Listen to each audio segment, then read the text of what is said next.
우리가 삶을 살아가다 보면 하나님의 은혜 가운데 용서함을 받습니다. 그리고 죄의 용서함을 받고 또한 하나님의 은혜 가운데서 우리가 구원 얻게 됩니다. 우리가 기억해야 될 것은 죄의 문제를 우리가 올바르게 바르게 해결하고 바로잡아야지만이 하나님의 은혜와 구원과 그리고 회복의 능력을 입게 되는 것입니다. 이 죄의 문제를 해결하지 않고 그냥 유야무야 넘어간다든지 그리고 그 죄의 문제를 그냥 내버려두고 고치지 않고 살아가다 보면 우리의 신앙 삶에서도 굉장히 심각한 문제를 불러일으키게 되고 우리가 해결하지 않고 우리가 회개하지 않고 돌이키지 않았던 그 죄는 우리의 삶의 발목을 잡게 되며 신앙생활에서도 큰 시험에 빠지게 하는 것입니다. 그리고 그 문제가 해결되지 않을 때 결국 하나님께서는 그 문제를 바로잡고 심판하고 고치는 날이 오게 될 것입니다. 그러하게 우리가 올바른 그 죄의 문제를 다루고 그리고 그것을 해결하고자 먼저 노력하고 애쓰고 하나님께 부르짖어하는 것이 올바른 삶의 모습인 것입니다. 이 오늘 본문에 있는 요압은 그의 과거의 죄의 문제를 해결하지 않고 유야무야 덮어버렸습니다. 그 다윗이 다스릴 때는 그것이 그냥 문제없이 지나갔던 것처럼 되었지만 솔로몬 왕이 이 권력을 얻게 되고 왕위에 오르자 그 죄의 문제가 밝히 드러나게 됨으로 말미암아 그는 결국 비참한 최후를 맞게 됩니다. 오늘 본문을 통해서 이 죄의 문제를 다루지 않고 해결하지 않는 인생이 어떻게 되는지를 살펴보아서 하나님 앞에서 우리의 과거에 했던 그 죄의 문제, 우리의 잘못의 문제, 그리고 악한 그런 삶의 그러한 것들을 회개하고 뉘우쳐서 회개의 열매를 맺어가는 여러분과 저가 되기를 간절히 소망합니다. 아비아달의 실각 소식을 들었던 요압은 이제 자신의 차례가 왔음을 깨닫습니다. 아비아달은 그나마 지은 죄가 이 아도니아의 이 반란에 그냥 함께 동참했던 그 죄밖에 없었습니다. 아도니아의 그 반란 가운데서 이 아비아달이 제사장으로서 아도니아의 머리에 기름 붓고 그 자리에 함께 있었던 그 죄로 말미암아서 이 아비아달은 이 실각을 당하고 고향으로 쫓겨나는 벌을 받게 되었습니다.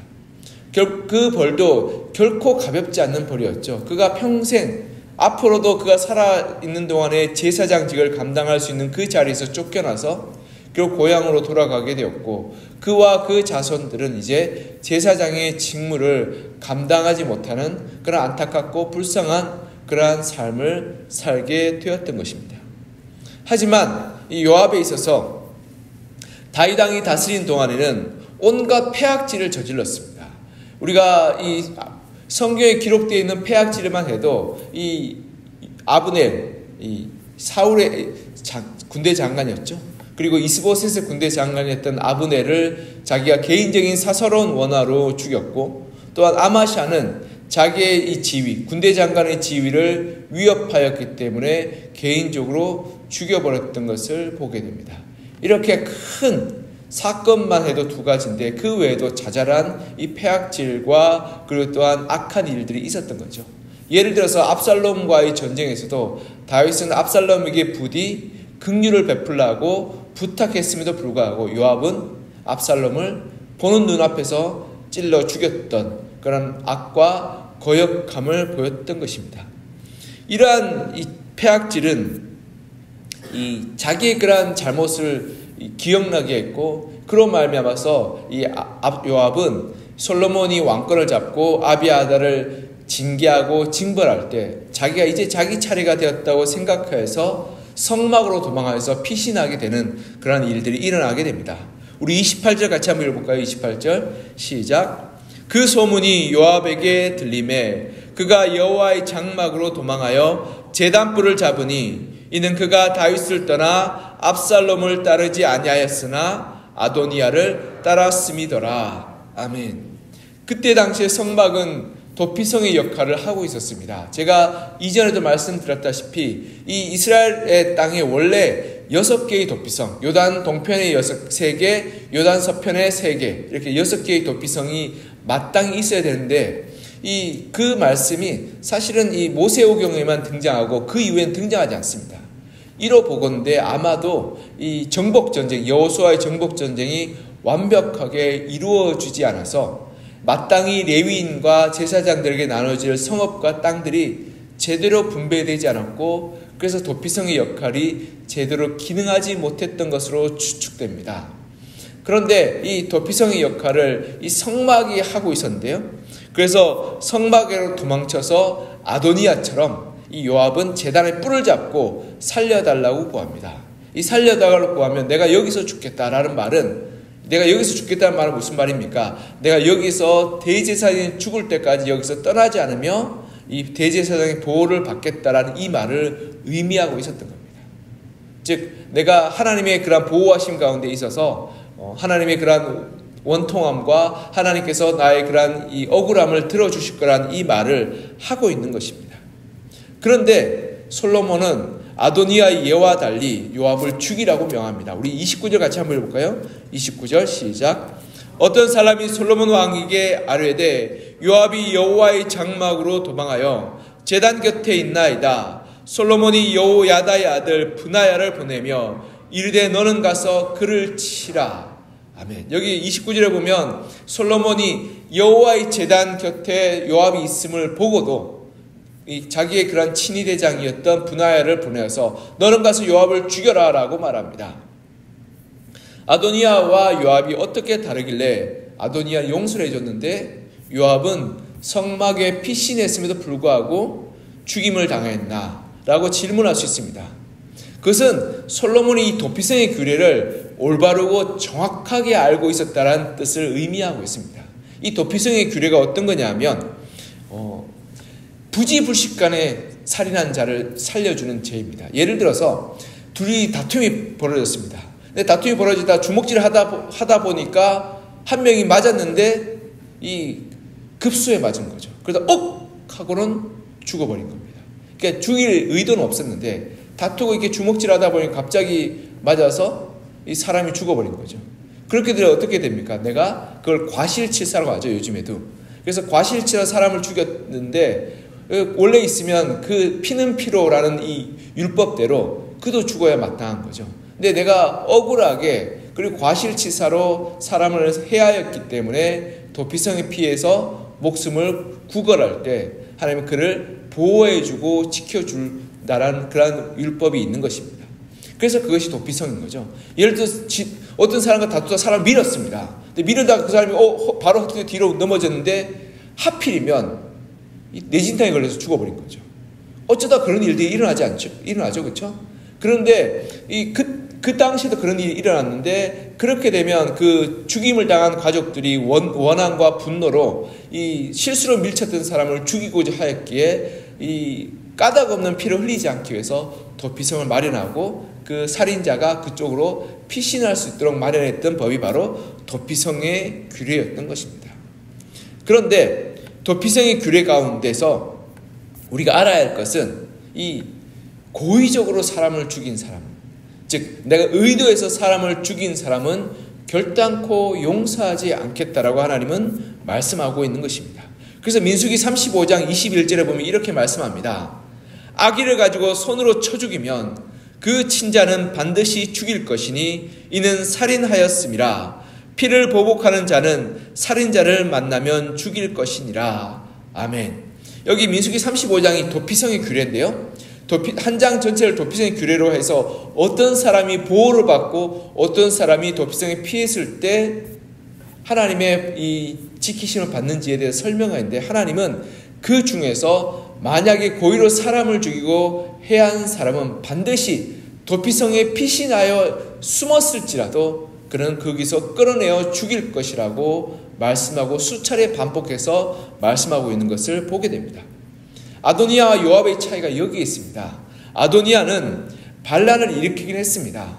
그러나 그가 계획적으로 반란을 일으켰는지 아니면 부지불식간에 떠밀려서 반란을 일으켰는지 정확하지 않습니다.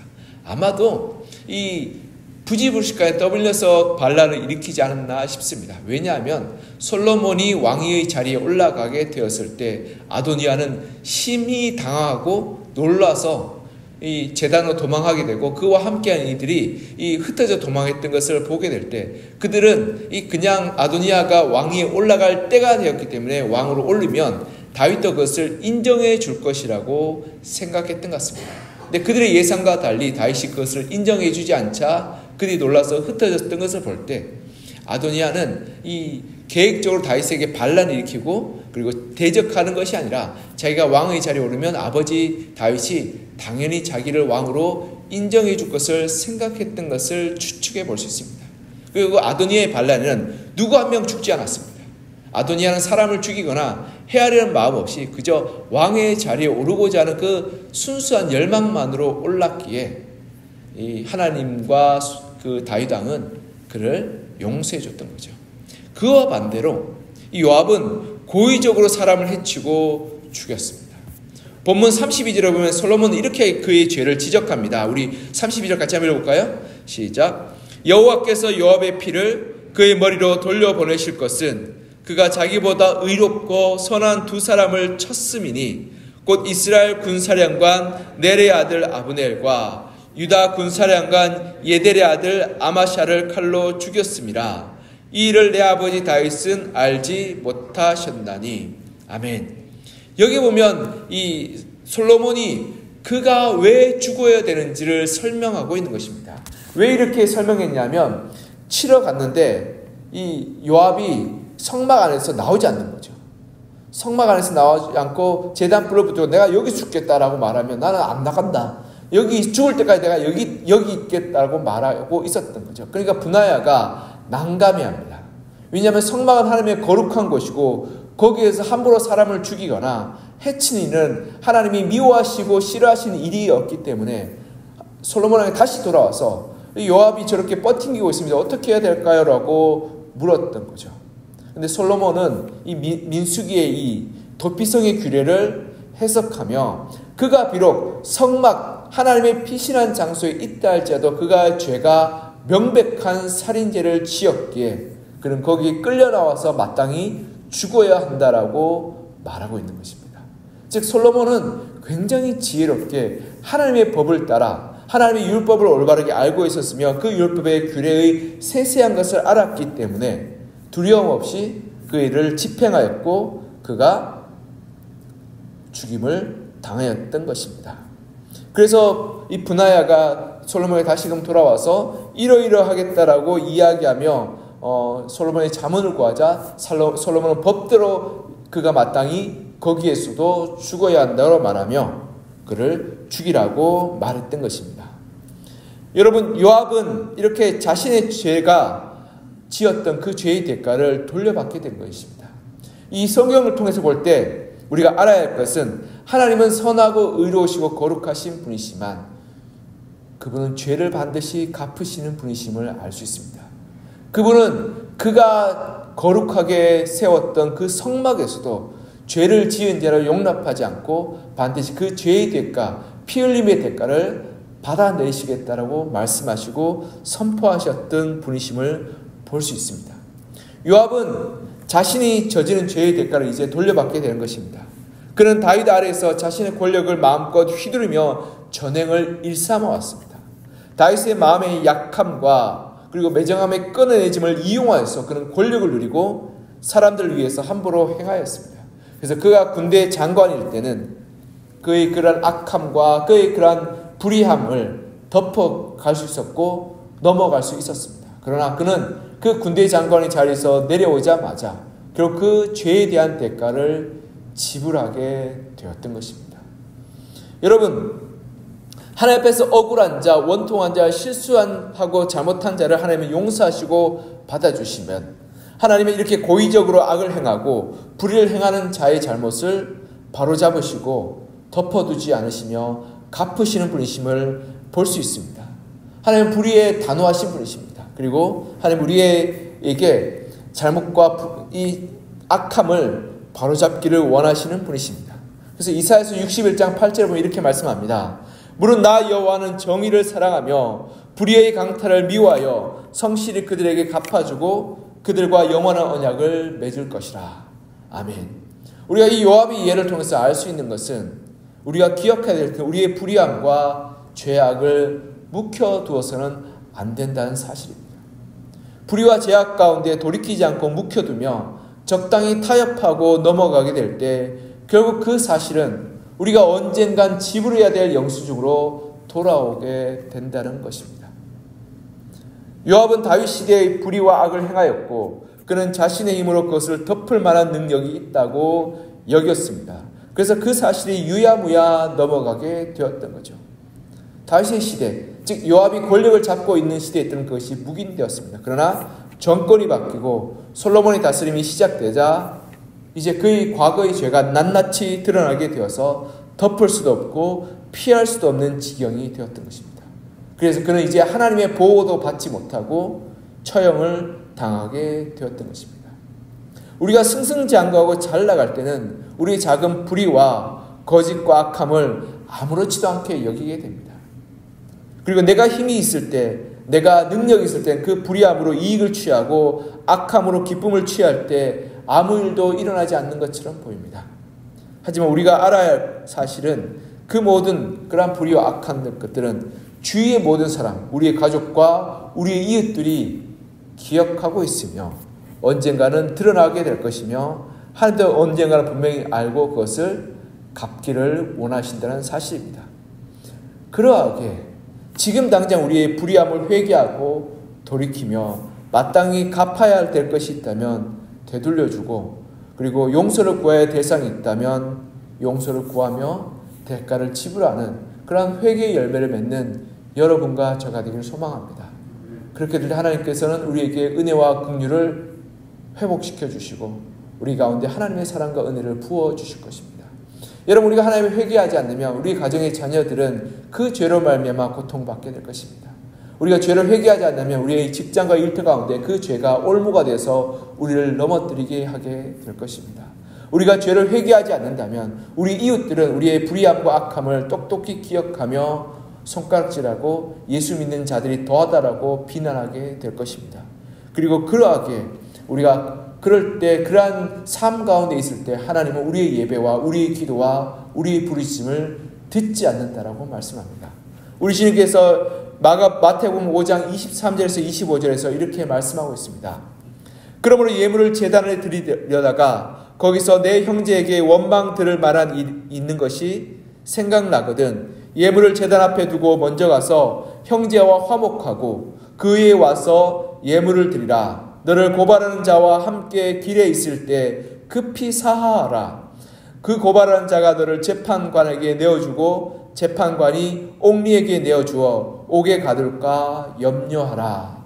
아멘. 우리 주님께서는 예배와 기도에 관한 말씀을 하시면서 너희가 먼저 회개하고 돌이키고 용서를 구할 때만이 너희의 회개를 받아주고 너희 예배를 들어주신다라고 말씀하고 있는 것입니다.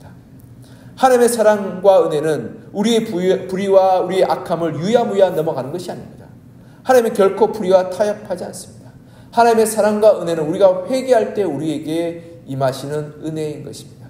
그러하게 우리가 하나님 앞에 불의하거나 악하거나 죄를 지었다면 마땅히 회개하고 돌이키며 하나님 앞에 회개의 열매를 맺어가는 그러한 믿음의 삶을 살기를 소망합니다.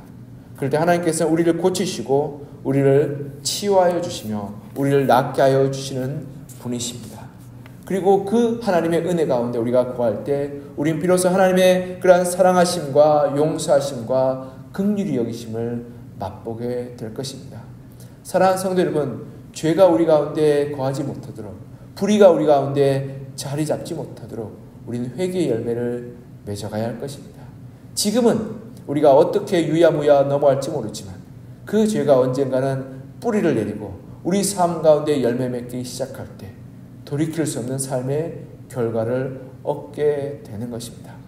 우리나라의 여러 가지 일들 가운데 특별히 대통령에 관한 일들을 많이 보면 역대 대통령들 가운데 고발당하고 고소당하지 않는 대통령이 없음을 보게 됩니다.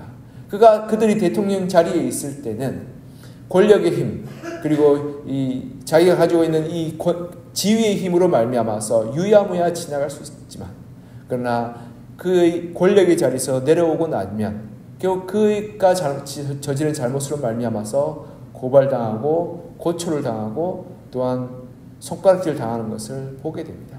그와 마찬가지로 우리가 하나님 앞에서 우리가 잘 나갈 때 승승장구할 때는 드러나지 않지만 우리가 연약해지고 어려운 상황에 처하게 될 때 결국 우리의 죄와 우리의 불의와 우리의 악함으로 말미암아서 결국 그 대가를, 그 값을 지불해야 될 때가 있음을 우리가 올바르게 깨닫고, 우리의 죄가, 우리의 불의가 뿌리 내리지 않도록 빨리 회개하고 돌이켜서 우리가 거룩한 주님의 은혜 가운데, 주의 사랑 가운데 거하는 그러한 믿음의 삶, 거룩한 삶을 살아가는 여러분과 저가 되기를 시간 간절히 소망하며 축복합니다. 기도하겠습니다.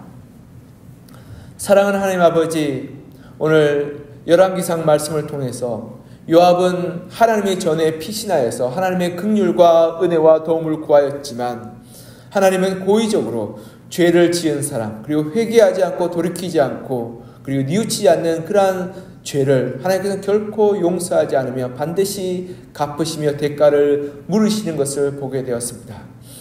요압은 제단불에서 제단을 뿔을 잡고 용서해 주기를, 그리고 그를 살려주기를 구하였지만, 그가 저질렀던 그 과거의 그러한 살인죄들, 무지한 자를 불의한 마음으로 죽였던 그 죄들의 그러한 대가를 솔로몬과 이스라엘 백성은 똑똑히 기억하고 있었고, 그 죄에 대한 대가를 물음을 말미암아서 그가 그 자리에서, 심지어 성막의 자리에서 처형당하고 죽임을 당하였음을 보게 됩니다.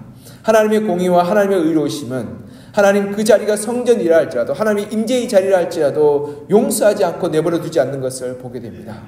그러하게 우리의 삶 가운데 하나님의 은혜와 긍휼과 하나님의 돌보심을 얻기 위해서 우리에게 반드시 필요한 것은 우리 가운데 있는 죄와 불의한 것을 잘라내고 뿌리 뽑아내는 것임을 우리가 깨닫게 됩니다.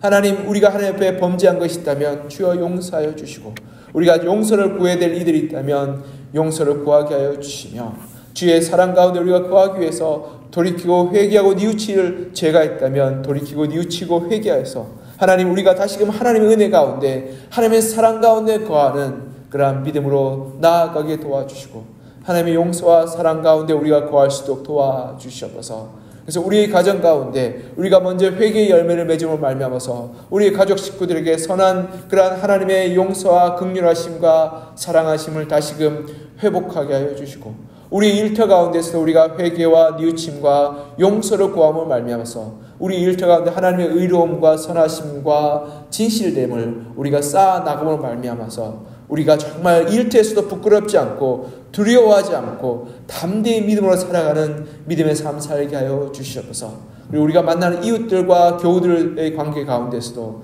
우리가 뉘우치고 회개하고 용서를 구해야 될 것이 있다면 우리가 마땅히 그렇게 하여서 우리가 그 사람들과의 만남 가운데 거리낌 없이 살아가게 하여 주시고, 그런 말미암아서 우리가 하나님의 영광을 가리우는 어리석은 삶에서 떠나 하나님께 영광 돌리는 믿음의 삶 살게 하여 주시옵소서. 하나님, 이 아침에 주님 앞에 나와 간절한 마음으로 주의 도우심과 함께하심과 역사하심을 구하오니, 주님, 우리 가운데 회개의 영을 부어주셔서 우리가 회개하고 뉘우치고 돌이키게 하여 주시고, 그래서 이 새벽에 하나님의 은혜와 하나님의 긍휼하심과 하나님의 사랑하심을 맛보고 충만하게 하나님 위로하심을 듣고, 그래야 해서 오늘 하루의 삶 가운데 하나님과 동행하여 믿음의 열매로 믿음의 삶으로 살아가는 저희들 되게 하여 주시옵소서. 주께서 우리의 삶 가운데 함께 하시고 긍휼과 사랑으로 회복시켜 주실 것을 간절히 소망하며 살아계신 예수 그리스도의 이름으로 기도합니다. 아멘.